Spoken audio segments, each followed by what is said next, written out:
You're listening to Don't IEP Alone with Special Education Advocate Lisa Lightner. For more information about Lisa, the IEP Toolkit, and more ways we can help you in your process, go to adayinourshoes.com. Now back to the show with your host, Lisa.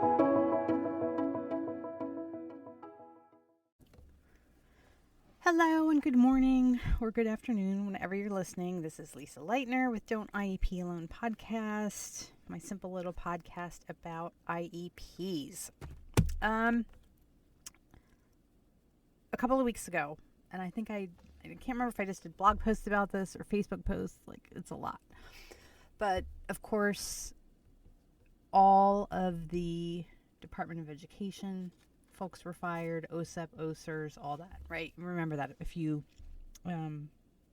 weeks ago, and of course they always do it on a Friday afternoon to kind of stay out of the news cycle. But anyway, but of course the people, all the OCR investigators have been fired, and so on and so on.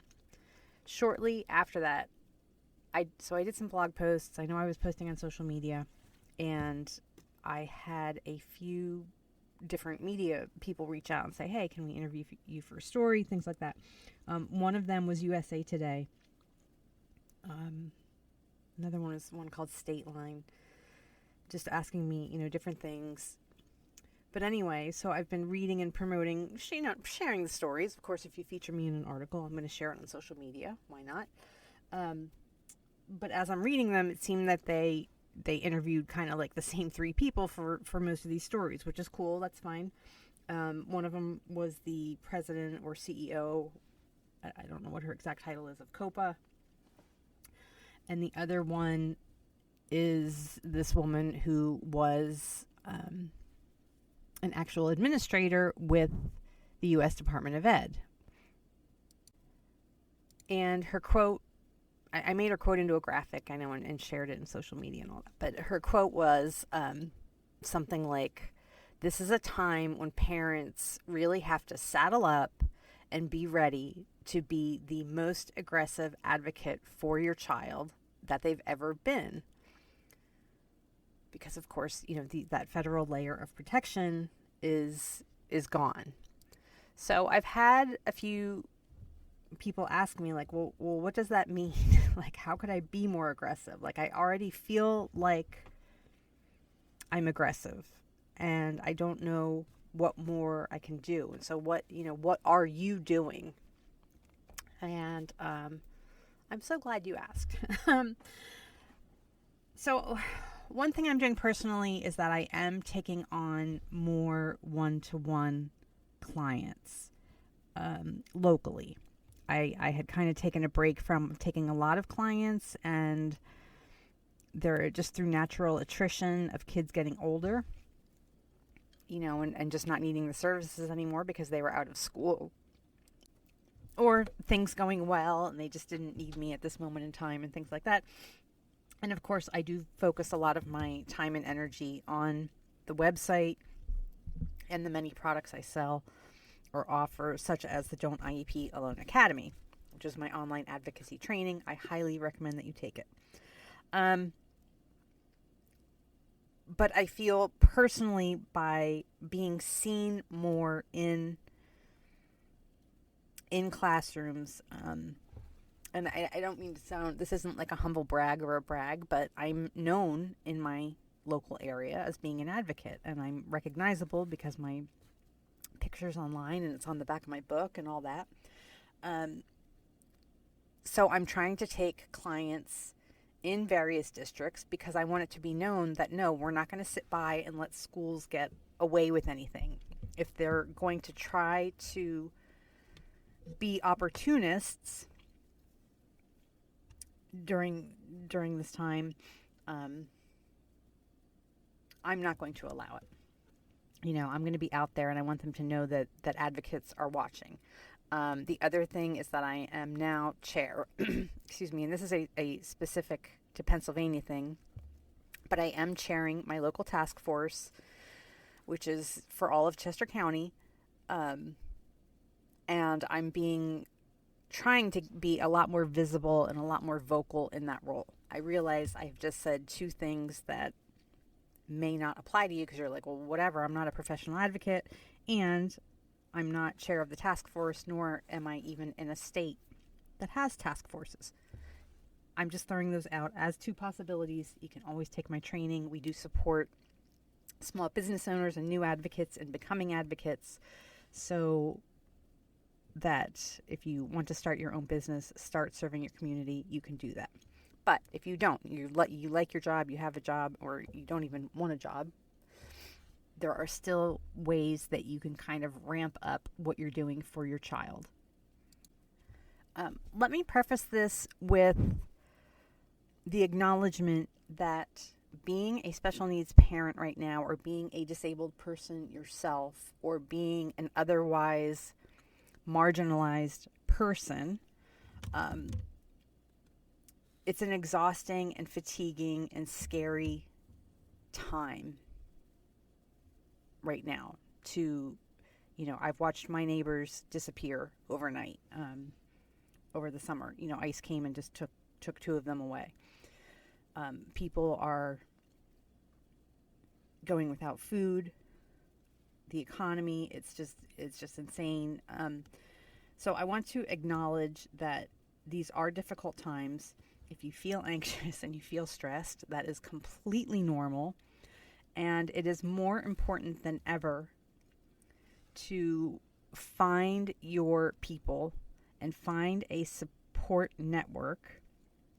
And whether that's on my site, I have village.adayinourshoes.com, where you can post questions, comments, concerns, just chat, whatever. It doesn't have to be with me. But find that support group of like-minded people, because community matters, and community matters more than ever. And community may not be your family. I know I've heard from many of you who are like, hey, this is just awful because I go to family gatherings and I just have to keep my mouth shut because, my family just says all these horrible things. Like, well, then they're not supporting you. So, how you handle that is up to you. But I would say if it's causing you mental anguish and stress to be around those people, I would certainly find excuses, and I have found excuses to not be around people like that, because my mental energy and my priority right now, of course, is taking care of my immediate family, and I don't have the bandwidth mentally to I don't know what's the word I'm looking here for, to kind of like pacify those situations. Like it wears on me too much, so I just avoid those situations. But again, if you need people who are special needs parents like yourself, have all these concerns about their IEP, about Medicaid, about food, you can always go to village.adayinourshoes.com. That would be the first thing that I would say that I'm doing differently, is that I am being much more intentional with who gets access to me, who I spend time with, who I am kind of like giving a pass for behavior, for unacceptable behavior. I'll tell you what, it's not many people.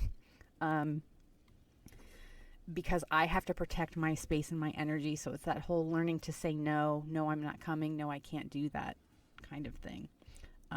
Because you need people around you who are going to be solution oriented and positive and help through this, and not dismiss your concerns, not tell you that you're fear mongering, not telling you, oh, that's not going to happen, because it's happening. Right. So that would be the first thing. Be intentional about who you surround yourself with.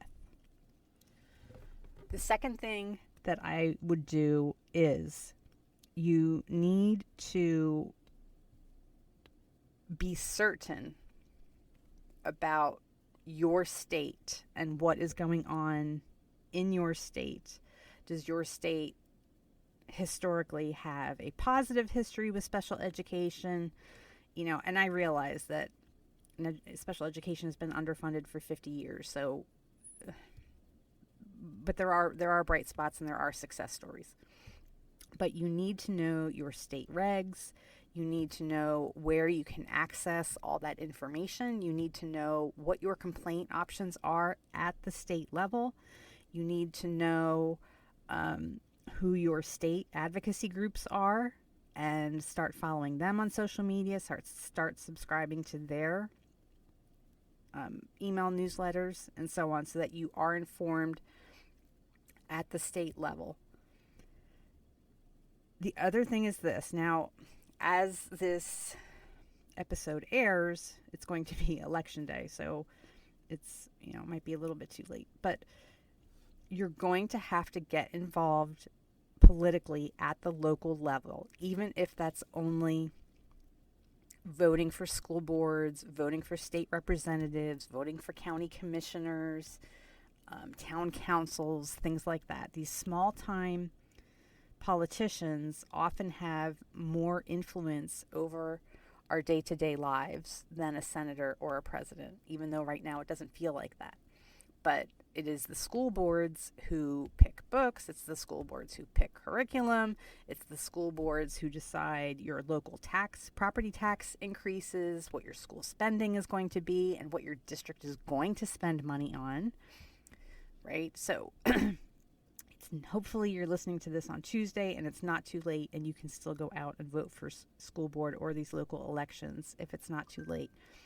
The other thing is, in some states, mine being one of them, school board members, they tried historically to make school board elections nonpartisan. That philosophy has not survived into 2025. But what that means is school board candidates can run on both tickets. So they can run as both a Democrat and a Republican.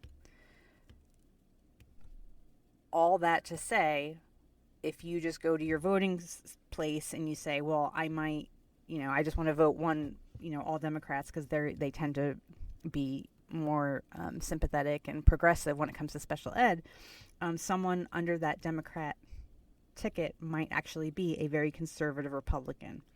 So definitely take a look at their websites. Many times a local newspaper will print at least a little Q&A that they've done with the candidates. If you have those hyper local newspapers, things like that, see what you can find online in your local Facebook groups and things like that to make sure that you are aware of what you're voting for. Because again, someone can run as a Democrat or a Republican at the same time, at least in Pennsylvania. I don't know what other states do that.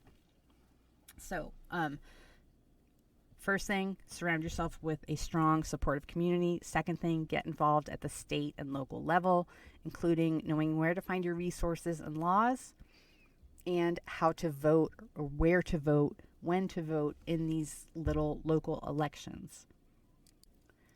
Now, the last thing that I'm doing, and now this has to do with actual IEP advocacy. Like, what am I doing different? It's not that I'm doing anything different, but let's be honest, as humans, we can't give 110% of ourselves 100% of the time, right? There are times when you step on the gas, and there are times when you take your foot off the gas. And when things are going well, you get a little lax, right? I never do it for my clients, but sure, with my own kid, you get a little lax. Things are going well. I'm just a little bit, lax is like the only word I can think of.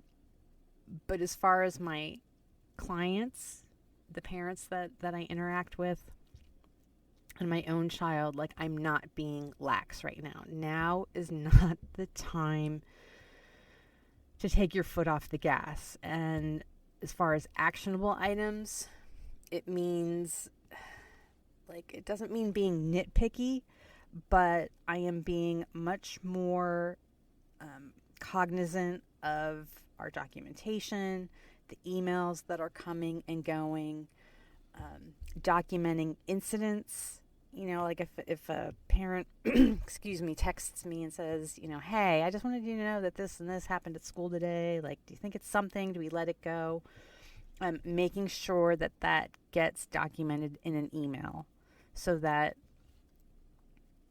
6 months or 12 months down the road, it's not a he said, she said thing. It's about following up. It's about really reading that IEP. I had a couple of IEP meetings last week, and one was a kind of a contentious situation. And so when the parent said, I got the final IEP, and now I do this to save them money so they don't have to pay me as much for hours of work. I told her that she needed to go through, open both IEPs page by page and compare one to the other and see what's different. Everything from the eligibility category to special factors to goals, to make sure that the IEP that we got, the final one, was the one that we were expecting, and that it was the IEP that we agreed upon verbally during that IEP meeting. Now, would I do that anyway for a client? Yes. And would I do that every day, every time for my son? Maybe not. And his is coming up next month. But now, more than ever, I do have to stay on top because my child is a very expensive child and with a lot of needs. And so, yes, I'm going to have to get a lot more diligent and a lot more meticulous about the record keeping. It's about, if you get an email about something and say, like, the information is incorrect and you just go, oh, let it go. No, you can't let it go. You reply back, Dear Mrs. So-and-so, I appreciate you telling me about this incident. However, that is not what my son reported. My son reports that A, B, and C happened, not X, Y, and Z. Things like that, not letting things go. Again, it doesn't mean you have to be a giant pain in the ass to these people and nitpick everything, but our IEP battles have always been at the state and local level, but we no longer have that federal protection from above. So you want to make sure that your data keeping is accurate and what's the word I'm looking for? I'm having such a word finding problem today. I guess effective or efficient or sufficient, maybe is the word I'm looking for. Again, just not letting things go, making sure that you're keeping everything. Now, this doesn't have to be overwhelming. And, yes, over the years I've heard, oh, you probably do IEP stuff every day. Like, well, sure, I do IEP stuff every day because that's my job. But I don't do IEP stuff every day for my son. But what I have set up is systems in place so that I have the information should I need it. And that doesn't mean I have to pore over it every day and send back all these rebuttal emails of, you said this and this isn't true and all that. But I have the information and I keep the data when I need it. So that's what I teach in my training, because the data piece is so important, and it's going to become more important as we lose these federal protections, right? The laws are still in place, but there's nobody there to investigate complaints. There's nobody there to interpret what IDEA is supposed to mean, right? That's kind of what OSEP did, is that they would explain these things when things would come up. With that gone, your data and documentation is going to be so much more important. And remember, like, some states are better at this than others, but I don't believe that there's going to be any state that is going to just throw all of special ed away and say, well, fuck it. Like, we don't have to follow this anymore. We're just not going to do IEPs anymore. That's not going to happen. We're not going back. Kids all across the country, there are success stories. There are kids whose needs are met. There are kids who are successful and gain skills and reach their goals. Those parents don't call me, but but they exist. So it might as well be your kid, right? It might as well be your kid. So listen, I'm going to put a link in the comments again to join Don't IEP Alone Academy. I am offering a special deal right now where it's just $27 a month. So you can hop in and hop out. And people say, well, isn't that like if you charge normally like $500, like what's to stop me from just joining for 2 months, getting all of it and then quitting? Hey, you can do that. If you can watch every video in the training library and get every bit of information in 2 months, like hats off to you. I mean that. But the other piece of it is that the live chats every Thursday are very valuable. You get me, you get other advocates, you can ask questions, and that alone is well worth over $27. And of course, if you would leave, then you wouldn't have access to that. But if you want to get in, do what's in the training library and get out, go for it. But I'm doing that so that parents can, if they're in a crisis right now, they can at least get in, get some assistance, and get out without the big financial commitment. So anyway, that's what I'm doing differently.